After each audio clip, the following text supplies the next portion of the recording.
Today on the show, I invite my friend and entertainment critic Aaron Wallace back on the show to discuss Disney animated Christmas shorts.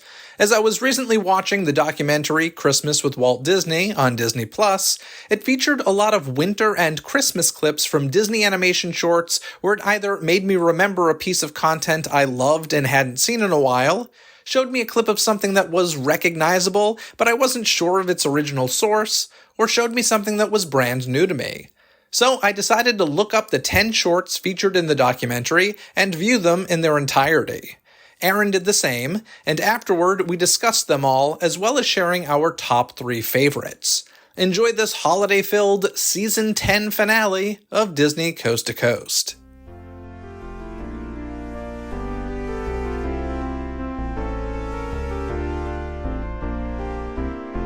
What makes Disney magic more magical? The holidays.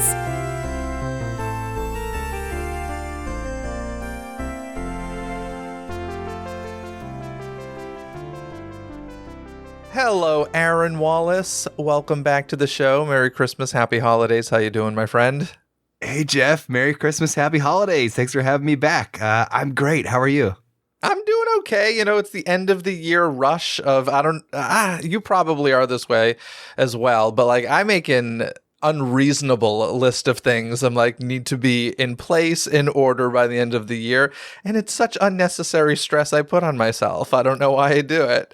Oh my gosh, we're simpatico when it comes to that. I make such a production out of Christmas to my own detriment, but I love every minute of it.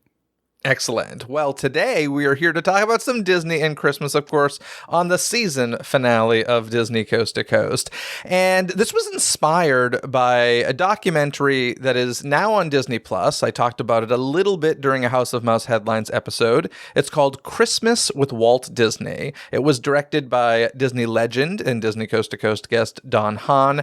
It is new to Disney+, but it is an older documentary. It was made in 2009, specifically for the Walt Disney Family Museum. And that's not really what we're talking about today, but I want to mention it because it inspired this episode because as I was watching it, it uses tons of Disney holiday clips, whether it's from the Disneyland TV show or feature films like Lady and the Tramp. It would show these clips.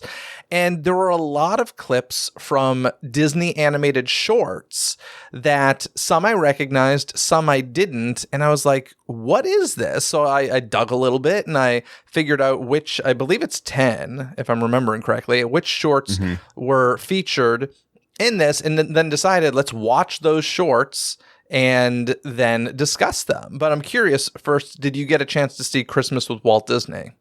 I did. I watched it for the first time last night, never having been to the museum. And I have to say, you've never been to the museum? I can't believe it or not, that. I've never been. Wow. I've never been to San Francisco. You need to go. It's a phenomenal museum. Well, what did you think of this documentary? Yeah, so I completely loved it, and I know we're going to get into the cartoon shorts, but beyond that, there's a lot of archival material here that I not only had never seen, but didn't even know existed or that it would have existed. For example, there is footage, there are interviews with Walt Disney from his time as Master of Ceremonies for the 1960s Olympics. Had no idea that this stuff existed. It's seeing Walt in a light that we'd never seen him before. There's in-depth, extensive footage of a parade that apparently ran during the holiday season in Disneyland that was kind of a precursor to holidays around the world at Epcot, which I know, Jeff, you and I have talked about in a previous episode. I didn't even know that parade had existed, let alone that there was all this footage of it.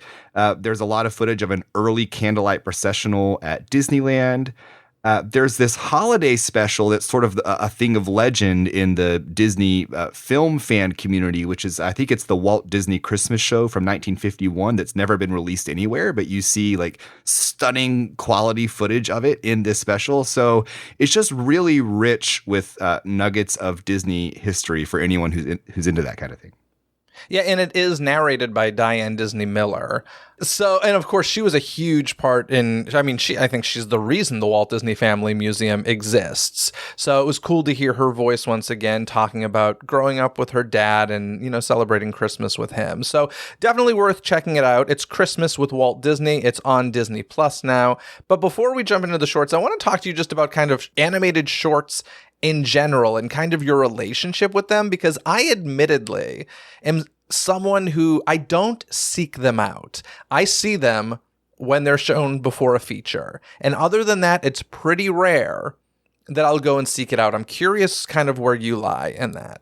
Yeah, I'm sort of that way. I will say I have seen most, if not all, of the Disney animated short films at some point. There was a time, like when my college years, and they were releasing those Walt Disney Treasures box sets that I would sit down and make a point of watching all of these. The ones that I tend to revisit with regularity are either sort of the great classic short films or the holiday short films, because the holiday season just sort of presents an occasion for that. I can't say that it's my favorite form of art. I think you have to have a real appreciation for visual gags, which are often just kind of lost on me, or it's I enjoy them in the moment, but they're so ephemeral. Like I can get such a kick out of a gag, but 2 seconds later I have no recollection of it. And so that's often my experience with these short films. Yeah, I would say I'm kind of similar. So it's perfect that we're both talking about them today. But no, I get where you're coming from. I feel the same way. They are very gag heavy, especially the earlier ones. You said you'd seen most of them. So were you familiar with these ones we're discussing today? Because some of these were kind of brand new to me. Yeah, I believe I'd encountered all of these in the past.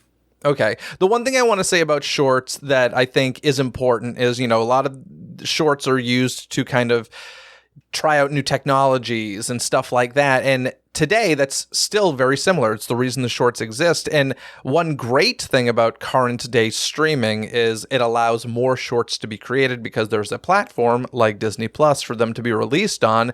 But the downside is, I think, I could be wrong, but I think most people are like us, where it's like, we only really watch them if they're before a feature or like put right in front of us. So I don't know how many people are seeking out shorts on Disney Plus, and I do fear that means a lot of good content is just going unnoticed and unseen.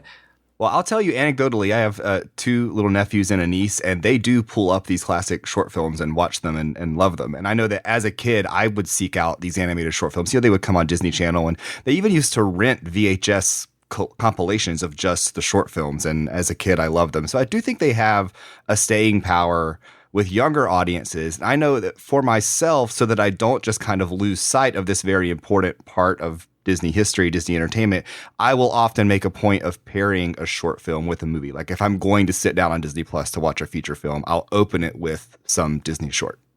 Oh my gosh. Well, it does actually make sense that younger kids today watch these and enjoy them because attention spans are shot to hell. And that's just kind of like it's the YouTube generation, right? So they're used to short form. So actually, yeah, I guess shorts might actually be going on the upswing if you really sit and think about it. That'd be interesting to study. But in any case, let's jump into it with the first one. It's called Winter. It was released in 1930. It is not available on Disney Plus. You can find it on YouTube. And of course, I will include links to these in the show notes for this episode. So check out that link in this episode's description. You can find it on YouTube. It is black and white. Basically, the animals frolic in the new fallen snow and skate on an icy lake to tunes which include Jingle Bells and the Skater's Waltz.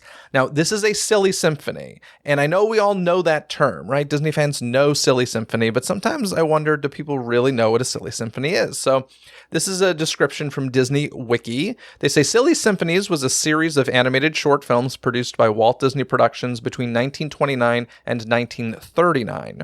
Unlike the Mickey Mouse cartoon universe, for most part, Silly Symphonies did not have recurring characters, and each one was depicted as a standalone production. A total of 75 Silly Symphonies cartoons were made, and the series is mostly remembered as being a platform which Disney used to experiment with different processes, techniques, characters, stories, and technologies for which the then fledgling company could use to refine and perfect its animation style, making the series a key part in aiding Walt Disney's efforts to expand into feature-length animated films.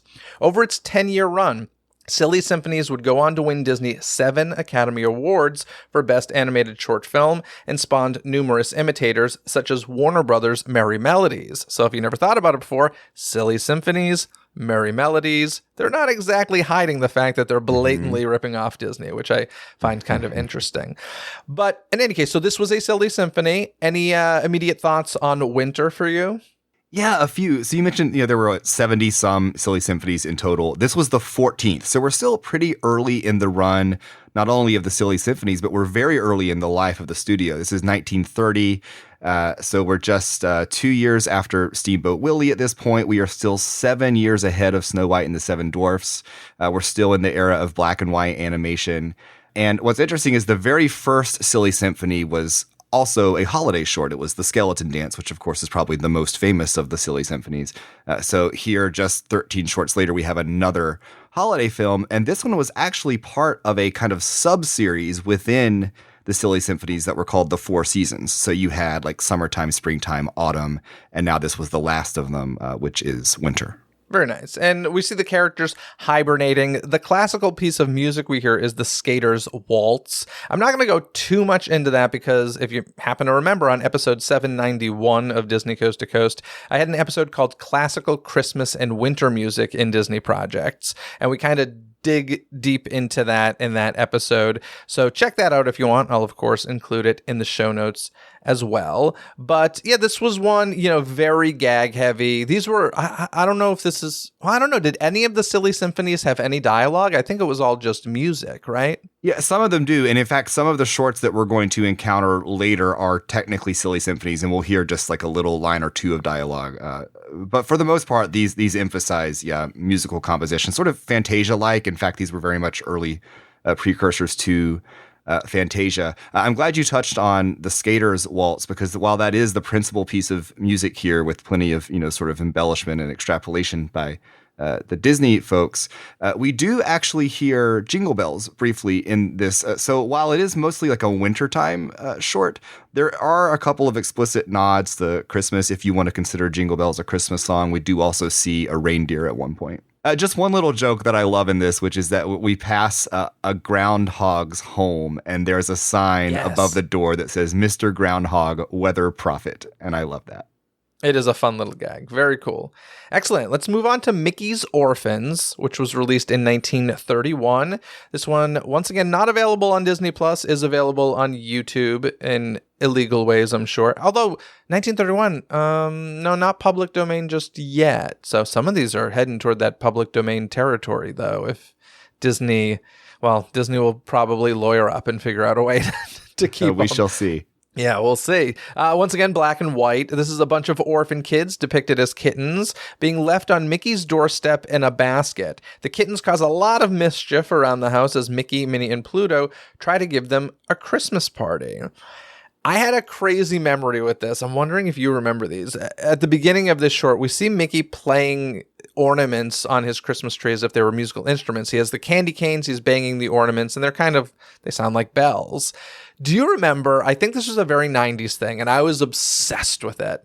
They had these decorations that were basically ornaments, and it wasn't just Disney. Like they had kind of generic Christmas ones as well, where these characters would like have a mallet of some sort, and they had a real bell on each side of them, and they would swing to hit these bells, and they all played in a full song together. And it was like they were an amazing decoration. Do you remember these? Gosh, no. I wish I did. That sounds awesome. Oh, they were awesome, and I still, sadly, they don't play. It broke, but I still use them as ornaments anyway. I cut the wires off when it all broke, but like I have the Disney one where you got Mickey and the gang, and they were just like, it's real music. This isn't like recorded cheesy digital music. It was like the bells that the mallets were hitting is what was creating these amazing sounds. In any case, seeing Mickey hit the ornaments like that, it just like rushed back that memory. And I think it was the 90s. I'll have to try and find a YouTube video and send it to you. Yeah, that's very cool. I may be doing some eBay shopping after this. But that's one of my favorite moments in this short. First, just the way that Mickey puts the ornaments on the tree. He kind of like throws them in the air and they just kind of fly onto the tree, which I'm sure was more a limitation of the animation style than any kind of like intentional effect. But I just love the way it looks. And then, playing the instrument and musical sound coming out is great. It's a very fun short. We hear Silent Night. We again hear Jingle Bells, which is going to be a running theme throughout these shorts. But speaking of the music, what I find interesting is this is officially a Mickey Mouse cartoon. And right, the studio would categorize their cartoon shorts as either being like officially a Mickey Mouse cartoon or a Donald Duck cartoon, and that would affect the title card that would appear at the front. But even though this is a Mickey Mouse cartoon, did you notice what it opens with over the title card? Oh gosh, I don't recall. It's Minnie's Yoo-Hoo, so Minnie Mouse's the theme music song. you're saying. Gotcha. Yeah, I noticed that a couple times. We heard Minnie's Yoo-Hoo. Yeah. I want to mention there is a Charlie Chaplin reference in this, and I want to mention this simply because it's not the only one we'll get. We have a cat with a candy cane at one point. He's using the candy cane like a cane, the way that Chaplin would, and very much like the tramp kind of walk and stuff. And I mean, Charlie Chaplin, what was this, 1931, I said. So, I mean, obviously Charlie Chaplin was huge, and I believe Walt said he was a big Chaplin fan, right? Oh, yeah, very much so. Yeah. So, yeah, there are definitely some Charlie Chaplin references throughout these. We also get Mickey Mouse dressed as Santa Claus. And I don't necessarily know if this is the first time we saw that, but I just found this interesting because, I mean, that's kind of become a thing in the parks. I feel much more so in the past. I don't know. These days in the parks, I feel like if we're going to see a character dressed as Santa, it's going to be Goofy, typically. But Mickey as Santa was like definitely a thing through the 90s. Yeah, and in the merchandise this year, the character who is Santa is Stitch. You see it everywhere now. But yeah, very famous scene in this short. I think it's the part that people might recognize is when Mickey sneaks into the room and he's dressed as Santa with a bundle of toys on his back. But then, of course, the toys all turn out to be like tools and weapons, which again, a very 1930s sensibility. But it leads to probably my favorite gag in this short, which is where all of these kitten orphans who Mickey's caring for go to the piano and they start to play it. But rather than actually playing the piano, they are making music by destroying the piano. So they're like sawing at it or like removing the keys from it and making music that way. It's a fun gag. Yeah, they terrorize Mickey and Minnie's house or Mickey's house. Like they destroy it. They are not kind to his kind gesture. That is for sure. And I actually feel bad for Mickey in this one because they're terrors, frankly. They are, but it's a nice juxtaposition because all of that chaos follows some real warmth in the opening notes. This one has a real Christmassy feel to me because when it opens, you've got Minnie's playing the piano, Pluto is snoozing by the fire. You can just feel kind of like that Christmas warmth, and then the chaos unleashes.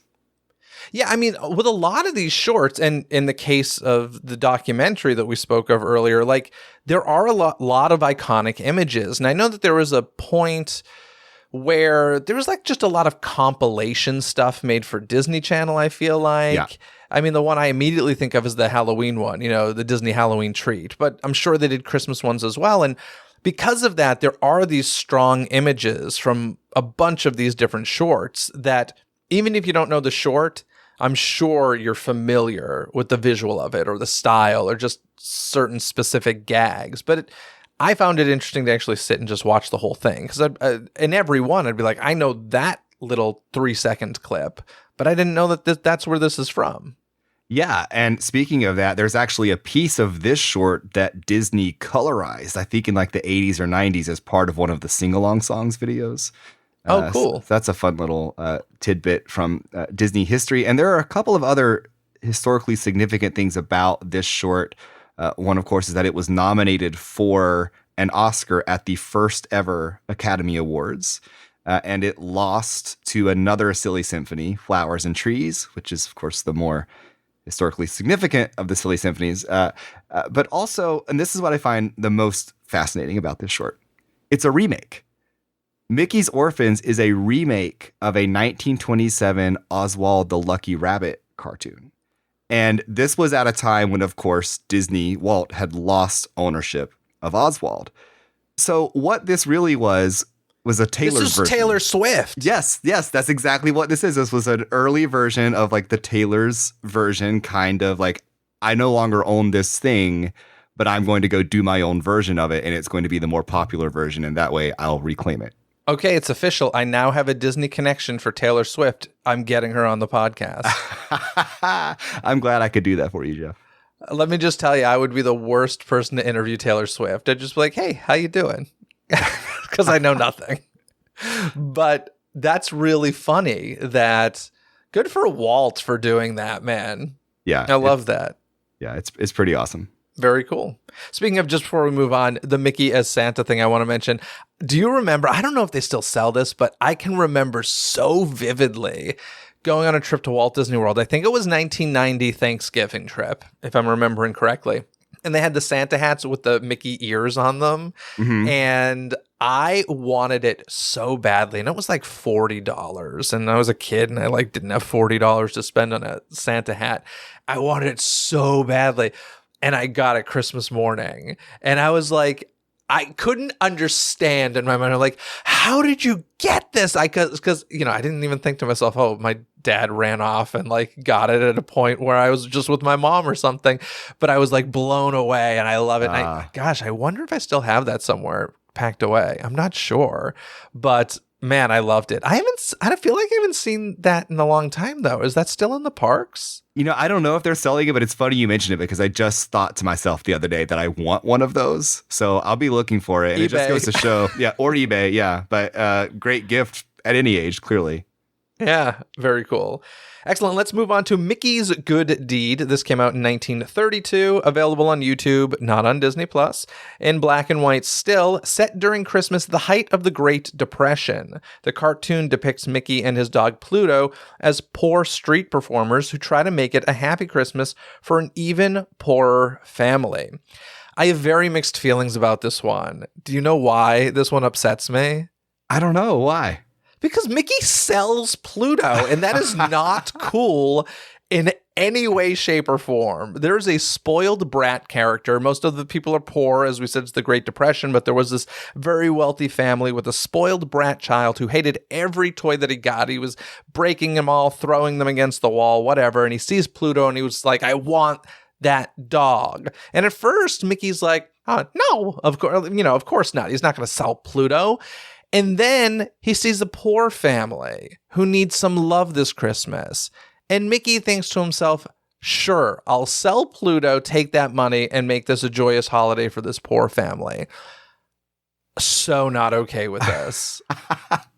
Yeah, it's a little hard to reconcile the decision that Mickey makes midway through. But here's why I love this short, because we can even have this conversation, right? Mickey goes on an emotional journey, which for a very short 1930s film is, I think, significant and kind of beyond what was happening in these shorts otherwise at the time. So you mentioned that this is set during the Great Depression. What's interesting is that it was also released during the Great Depression. So this was a contemporaneous response to the economic climate of the country at the time. And we open with this shot of Mickey and Pluto themselves clearly impoverished. They are busking, trying to get money for food. People are putting money, what Mickey believes is money, in his little pot, but it turns out they're throwing nuts and bowls, which is so cruel. And so you get this sense of the cruelty of the Depression era, right? And I think this is important because Mickey's Depression era appeal was integral to his resonance with early audiences. When you look at studies of why did Mickey catch on so powerfully, that's a big part of it. He spoke to Depression era anxiety. And I think this short is one of the most explicit and most compelling sort of showcases of that kind of resonance. And what you see is, his pluck, his optimism, his sort of good-natured resolve, his resourcefulness, but also his goodness, because there is this moment, right, where he's poor, he's hungry, and there's this offer to sell Pluto. And he starts running away with Pluto. And he says, I won't sell him. I tell you, he's my pal. And by the way, it's so sweet. And you can hear the angst and the defiance in his voice. It's a terrific voice performance by Walt Disney, who doesn't always get credit as being a voice actor. But I was wow, I was moved. And while we do later see Mickey make a reversal, a lot happens to get him to that point, right? So this sled runs over his cello, which was his one way of making money. And it's so heartbreaking. So yeah, I don't know. There's just there's this journey. This is a multi-layered short that's just doing something beyond what the studio was doing in the early 30s. I agree. Those are all phenomenal points, but Mickey sold Pluto.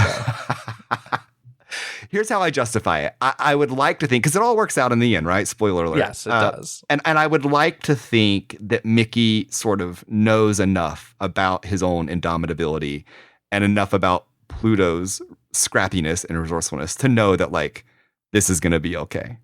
I don't know. He sure didn't look that way when he made a Pluto dog out of snow trying to replace him, but whatever. I do want to ask real quickly, is this a bit of a sequel, do you think, to Mickey's Orphans? Because these cat orphans look an awful lot like the previous ones. They do. I mean, I did think about that. The sort of challenge to that is we do see in this short that they have a mother as well as a father who's gone to jail, which there again, I love that detail. And just like the darkness of this short, like we see the picture of their dad in jail. Prequel. This is a prequel. Oh, a prequel. Okay, yeah, perhaps. Yeah, things get worse for the parents. Man, well, okay, there's that one, which, I'll lose sleep over.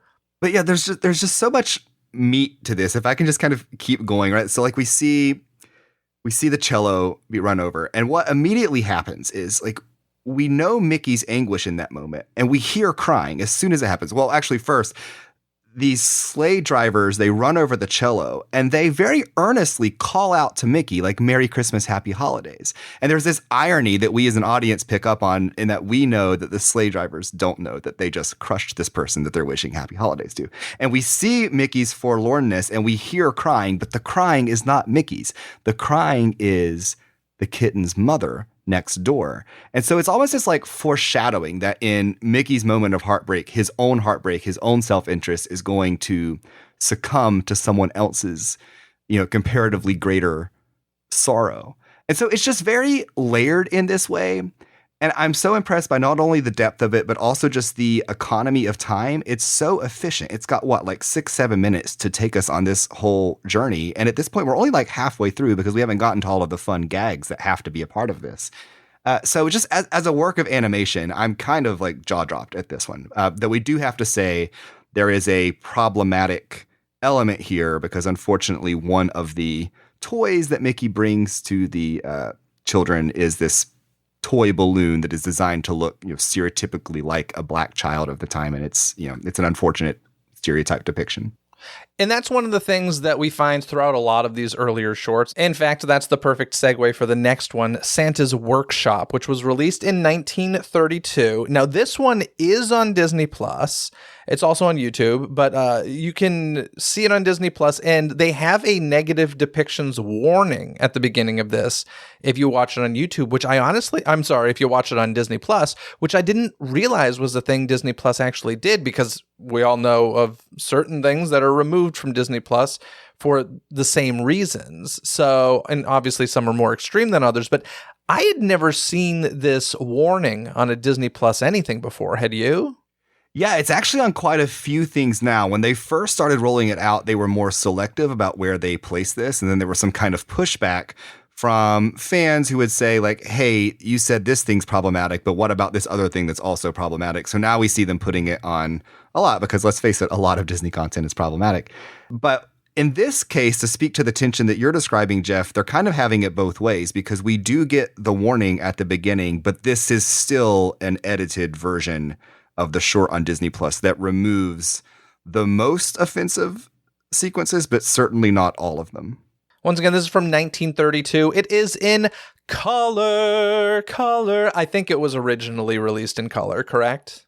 That is correct. And what's interesting about that is this was released exactly 1 week before Mickey's Good Deed, which we just discussed and was in black and white. Yeah, so everything moving forward are color shorts, and this is a silly symphony. The elves are building the toys and getting Santa ready for tomorrow's gift delivery. And, we get a peek inside Santa's workshop and all of the gifts and toys being made. And it just reminds me of that TV show, How It's Made. Do you ever watch that show? No. Oh my God, I have a fascination with watching machinery make stuff. Uh-huh. I don't know if it's Travel Channel or what, but there's a show called How It's Made, and it's just that. And it goes back to my days of Mr. Rogers visiting the crayon factory. But in any case, that's where my head went when I started this. But I must say, Santa is terrifying in this.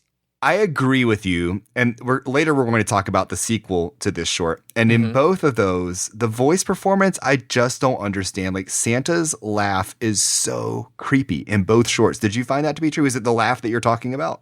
It's everything. I mean, the voice and the laugh is a big part of why he's creepy, but even his style, like the way he looks is a bit creepy. Like, there's the classic thing where like kids go to visit Santa Claus and a lot of times they cry and you're just like, why are you crying? This is such a lovely, sweet man. I'm like, no, if I met this Santa Claus, I would cry.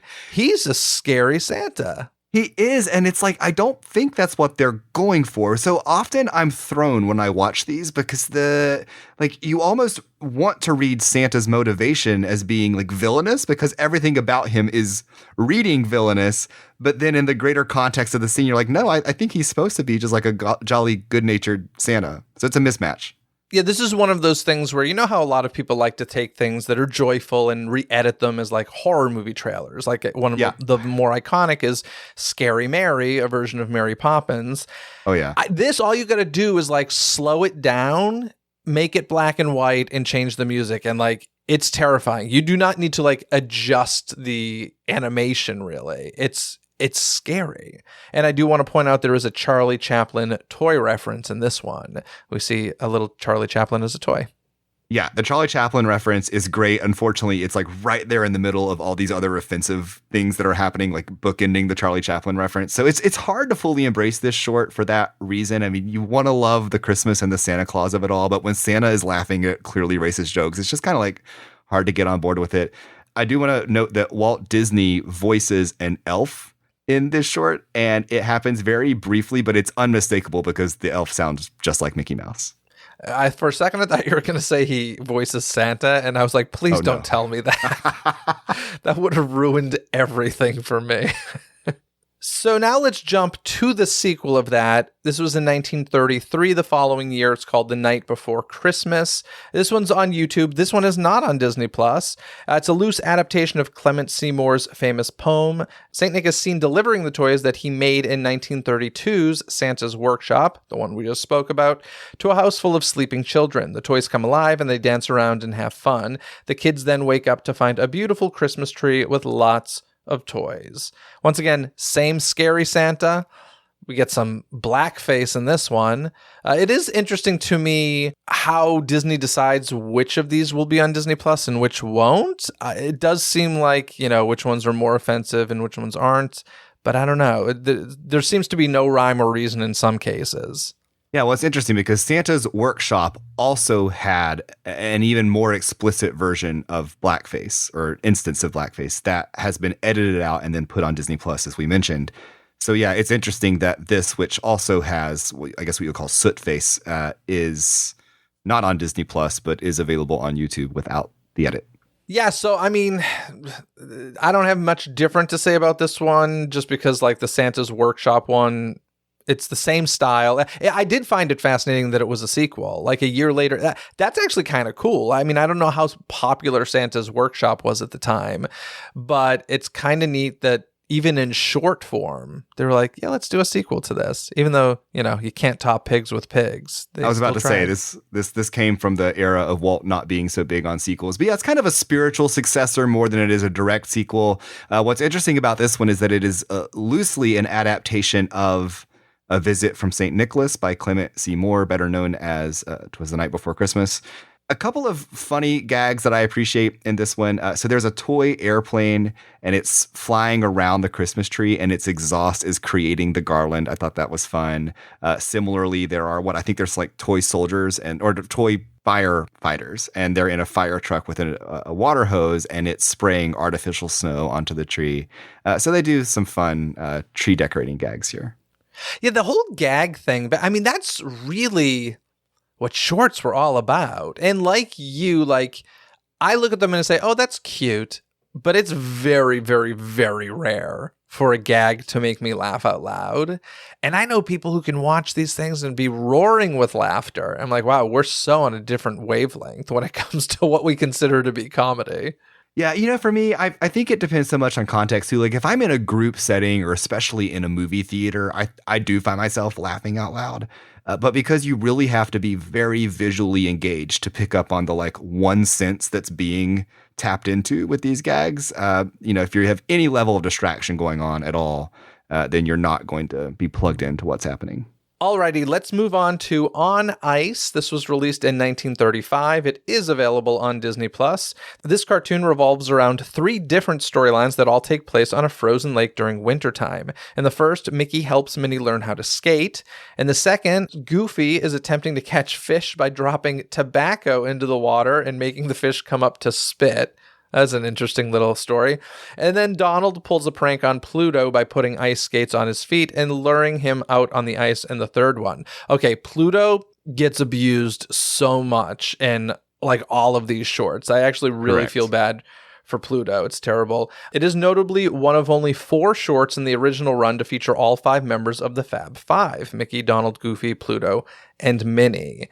We got a little warning at the beginning of this one, contains tobacco depictions, which we talked about with Goofy there. And yeah, I mean, like Donald is so mean to Pluto in this one. Poor Pluto. I never realized he got so abused. He does, and we'll see that again and again. Again and again and these. again. Yeah. Yeah. I like to say that this is the original Disney on Ice. There's a lot of Disney on Ice in these shorts. I came to realize like Disney really liked ice skating. Actually, isn't there? I think there's archival footage of Walt Disney ice skating, which you see in the documentary. So yeah, I mean, there's a lot of ice skating in a lot of these shorts. Yeah, which just to hop back to that documentary, Christmas with Walt Disney, a cool thing that it does is it will often take home footage from Walt Disney's home life and then marry it with corresponding footage from these short films or Disney movies, etc., to show that often in a very real sense, what Walt put on screen was inspired by his interests or his experiences, his memories in his home life. Yeah. Any thoughts on Ice in particular? Yeah, so we are 7 years now into Mickey Mouse cartoons. We're still 2 years ahead of Snow White. And I think now that we're in the color era, what we see is that these are starting to look more like the classic Disney character designs that we're accustomed to today, with the exception of Donald Duck, who is still looking pretty wonky at this point and frankly more duck-like than he looks today. But what I enjoy about this short is that even though, again, you don't have a long runtime, you have 3 distinct storylines that are all unfolding on the same frozen lake, and then they come together. So it's like it's sitcom-like in that way. But for all of that to happen in a short period of time, again, I think underscores the efficiency with which the animators were able to approach these stories. And it really works. I think these are, again, entertaining gags, and this whole notion of the Fab Five coming together to sort of like work as a team or for one to save the other is an early instance of that like Disney synergy that makes the Disney theme parks, for instance, work so well. Yeah, and you've mentioned several times how impressive it is that they get so many story points or, just what they do in such a short amount of time. I should mention all of these are like 7, 8, or 9 minutes long. Like when we say short, this isn't like a 24-minute short. These are short, 7, 8, or 9 minutes. For reference, if you folks saw Once Upon a Studio, one of their latest shorts, I think that was 15 minutes, if I'm remembering correctly. So these are like half the length of that, and they're fitting so much story into them, which, as you said, is impressive. And I've heard filmmakers say, like, telling a story in a short is way more difficult than making a feature. Obviously, with a feature, it takes more time, and there's a lot of effort that goes into it just because of its length. But as far as telling a beginning, middle, end story, it's more difficult the less time you have. So it is quite impressive. Yeah, and we should also mention that this short, On Ice, comes just 3 years after Mickey's Good Deed, which is this very simplistic looking black and white short. So to observe the progression that occurred in terms of animation quality, in terms of budget at the studio in just that 3-year span is pretty remarkable. Truly, truly is. And then we jump ahead to 1939 with The Hockey Champ. So this would have been just 4 years later. And we're getting these characters looking even more classic, as far as Donald's looking a little bit more like Donald in this one, I would say. Oh, yeah. Mm-hmm. And Donald is the hockey champion of Duck Swamp, where he plays a game of hockey with his nephews. However, his constant showing off leads to his downfall. This is the first I'd ever heard of Duck Swamp. I always, think of Duckburg when it comes to Donald Duck, but I don't know if Duck Swamp was like a recurring thing for them, but in this case it was. Donald imitates Sonja Henie, a well-known Olympic figure skater and film star at the beginning of this one. I did have to look this up. I knew he clearly was doing an impression of someone, and I was like, I don't get this reference. And Sonja Henie, do you know her, or are you familiar? I don't, but don't let Ron DeSantis know that this is on Disney Plus. This is like, 2 whole minutes of Donald Duck in drag? It's true. Oh my gosh. It's going to be removed from Disney Plus only in Florida. Yeah, Florida's children are in danger as we speak. This is classic Donald being cantankerous, and he's pretty cruel. And the last one, he was very cruel to Pluto, and this one he's cruel to his nephews. And this is a theme about Donald Duck. He's always like disgruntled and cantankerous, and I don't know the answer to this, but I really want to find out when he makes that switch, because listen, he still to this day has that kind of hot temper, but we often see a sweet Donald. And I feel like in the parks, we only see a sweet Donald. If you think of the way he looks in the parks, he's a cute little duck, but like he's a jerk in these shorts. Yeah, I mean, this one of the things I love about this short, which is one that I grew up watching quite a bit, is that you do see that dichotomy in Donald Duck, because the story begins with Donald caring for his nephews. Like, he wants to teach them how to be better hockey players, how to do it more safely, etc. He wants to teach them the tricks he learned as a trophy winner. And when they sort of, as irascible youngsters themselves, reject that, then Donald's worst qualities get the better of him. And then we see what I think is really one of the all-time great depictions of his irascibility. And so I just think it's one of the best shorts in terms of defining the dynamic, not only between Donald and his nephews, who, by the way, are looking a bit wonky in their character designs here, but also in illustrating that very dichotomy that you're describing, Jeff, where Donald Duck is very sweet and loving, but also has these kind of inner demons that seem to always one-up him in the end. I don't know for certain whether or not this is true, but I do find it fascinating, kind of the way they handle Huey, Dewey, and Louie's voices. Because these days, even if it's the same performer doing like multiple voices, they'll record it multiple times and layer them and stuff. This, from what it sounded like to me, was simply recorded once and like echoed. There was like an echo quality put to it that just sounded like one person talking in a tin can, personally, but I don't know exactly how they did it, but it's just interesting to kind of hear that evolution of the same voice performing all three, and in this case, just performing it once, I believe. Yeah, and I wish I were better versed in Huey, Dewey, and Louie as to, how deep into their filmography is this. I'm not sure. But one of the best things about going back and watching these old short films is just that, like seeing the evolution of these characters. Because even now, here we are in the late 30s, and like, as you said, Donald and Mickey look kind of the way we would expect them to. But later, we're going to see them in the 50s, and their design continues to evolve. And that would be true through the 80s and, of course, on up to today. If I didn't mention it already, The Hockey Champ is available on Disney+. Let's move on to The Art of Skiing, also available on Disney+, came out in 1941. In this one, Goofy goes to Sugar Bowl Ski Resort to learn how to ski. The name of the resort can be seen in the opening frames of the cartoon. Sugar Bowl Ski Resort was used because Walt Disney had an interest in the Sugar Bowl ski area, to the extent that one of the peaks at Sugar Bowl is named Mount Disney after him. Who knew? You probably did. Well, I only knew that from researching this short, but here's what's interesting about the whole Sugar Bowl Lodge connection. The Art of Skiing is famous really for two reasons. One, it was the first instance of how-to with Goofy. It later inspired that whole how-to series with Goofy. But it's also famous for being the first instance of the Goofy holler, that famous whelp that we hear, or wail, rather, that we hear from Goofy. The person performing that in this short was a famous skier who also owned the Sugar Bowl Resort. And are you doing a trivia time with me? I don't know who this is. Oh, yeah. His name is like Hans Schroll. I don't know if I'm pronouncing that correctly.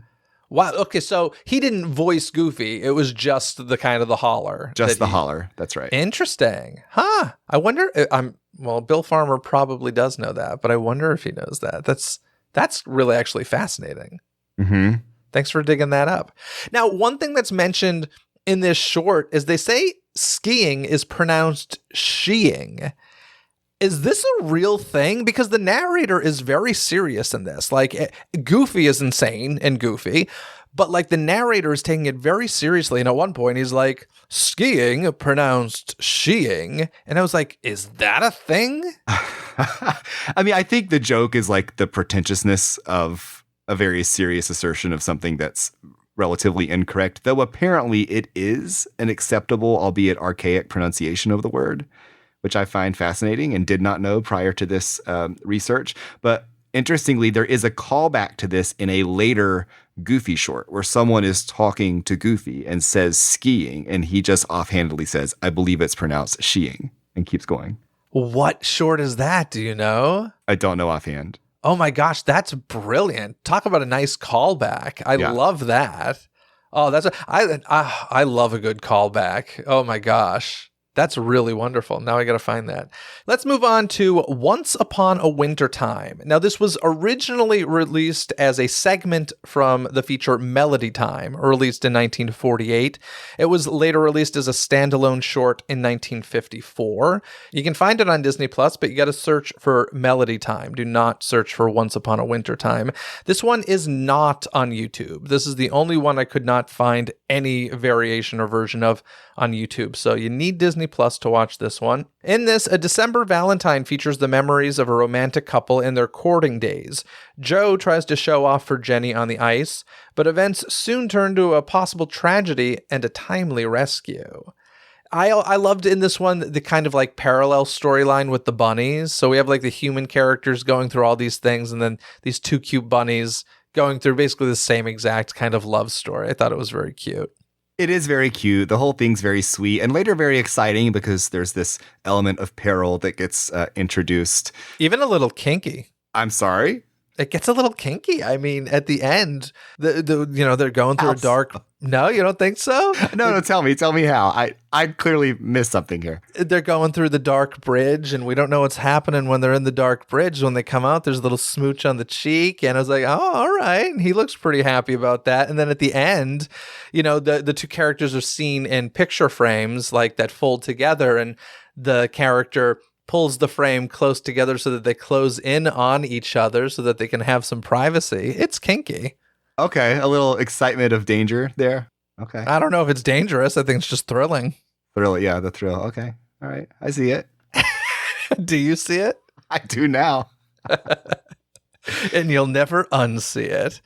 Well, speaking of seeing this in a different light, so there's a song that plays throughout the entirety of this short called Once Upon a Winter Time. By the way, I think a very underutilized Disney Christmas song. I don't think we ever hear it in the parks or anywhere else. Performed in Melody Time by Frances Langford, who was a famous singer and radio performer of that time. But here's my favorite fact about this short. In 1986, there was a Disney Valentine's Day television special where they present this short, I think it's in its entirety, but they replace the Frances Langford song with You Give Good Love by Whitney Houston. Oh, wow. Yes, and it just totally changes the way this whole thing plays. It's on YouTube, so all you have to do is just Google Disney DTV Valentine. It's about 39 minutes in, and I encourage everyone to go watch it. I will do my best to remember to include that in the show notes because that is fascinating. Yeah, I remember Doggone Valentine very, very, very, very well. I've mentioned this before, but my Doggone Valentine is the reason I know the song Beat It, because I heard Weird Al's Eat It in my Doggone Valentine and then later learned Beat It by Michael Jackson. So Interesting. Oh, my doggone Valentine. This one also has a lot of ice skating in it. Also has like this very similar waterfall gag as we've seen in a previous short. So I do find a lot of stuff repeated, right? And I guess, listen, it's winter. There are some iconic things about winter. One of such is ice skating. But it's a lot of similar stuff going on in a lot of these shorts, I feel. It's true. And I think that's true of the short films in general. I mean, back in the day when I would sit down and plow through a bunch of these in a day, I mean, it can be a bit tiresome because there is a kind of sameness that is just a staple of the form. Yeah. Shall we move on to our final short? Let's do it. It is Pluto's Christmas Tree from 1952. You can find this on Disney Plus and YouTube. And Mickey and Pluto go to get their Christmas tree. I love this one because it features Chip and Dale, but I gotta feel a little bad for Pluto because Chip and Dale are just screwing around with Pluto in this one. Yeah, and Mickey's pretty awful to him too. At one point, he Homer Simpson chokes him and calls him a dumb mutt. Oh, you dumb mutt. I die every time I hear that. Now, this is one I am quite familiar with. I love this one. But yeah, hearing Mickey called Pluto a dumb mutt, here's what's happening in Pluto's head at that moment. He's remembering the day that Mickey sold him. And he's like, you know what? Maybe I don't want to be with this mouse anymore. I was going to say, which is worse to you? Mickey selling Pluto or Mickey choking him and calling him a dumb mutt? Selling him, for sure. Oh, wow. Okay.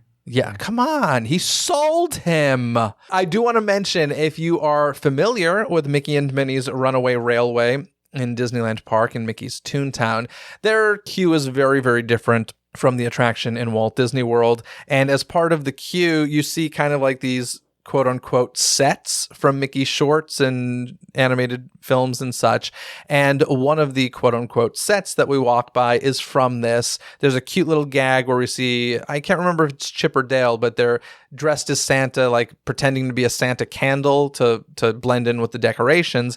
And we see that fireplace and the mantelpiece and that set piece in the queue, which I think is very, very cute. And the one that that and Mickey's Christmas Carol are the two that always stand out to me in that queue. I love them. Yeah, I love that that's there in the queue. That's definitely one of the more famous shots from this, which is, I think, probably tied with Mickey's Christmas Carol as the most famous Disney Christmas short film. I think this is one that a lot of people know. And for good reason. It has a wonderful classic feel. I love the way that it opens with a Christmas card in the same way that Sleeping Beauty, Cinderella, etc. open with a fairy tale storybook. I love the mid-century of it all. We are here in the early 1950s, and it has that look and that feel. And I love that it brings these characters who we haven't seen interact as much up to this point together. In the past, it has been Chip and Dale and Donald Duck, who are often kind of antagonists for each other. At this point, we now see them interacting with Pluto, which they've done a little bit in the past, and they're interacting with Mickey for, I think, the first time here in this short. And then at the end, we get a few additional surprise visitors, including a very strange-looking Minnie Mouse. I mean, barely recognizable caroling at the end. I don't know what's happening there in a short that otherwise has glorious character design. But yeah, it's nice that all these characters are coming together here. They had the interns working on Minnie that day. I think so. Yeah, I really, really enjoy this one quite a bit. And I think that brings us to our top three. Or was there anything else you wanted to add about Pluto's Christmas Tree? Well, I mentioned earlier that usually it's Chip and Dale who are warring with Donald. There is a print book from just 2 years later, 1954. Disney published a little golden book version of this story, but they changed it to Donald Duck's Christmas Tree. Same story, but it's Donald Duck instead of Pluto. Oh, how weird. Huh. Yeah. That's an interesting choice. Alrighty, well, let's pick our top three of the 10 shorts we just discussed. The top three Christmas holiday shorts. Let's start with your number three. What is in your number three slot for you? It was really hard to land on a number three, but I'm going to go with The Hockey Champ. Part of it's nostalgia. As I mentioned, I did grow up with this one, but while it is more wintry than it is Christmassy, I think it's just, again, such a great sort of showcase for the Donald Duck character and his relationship with his nephews.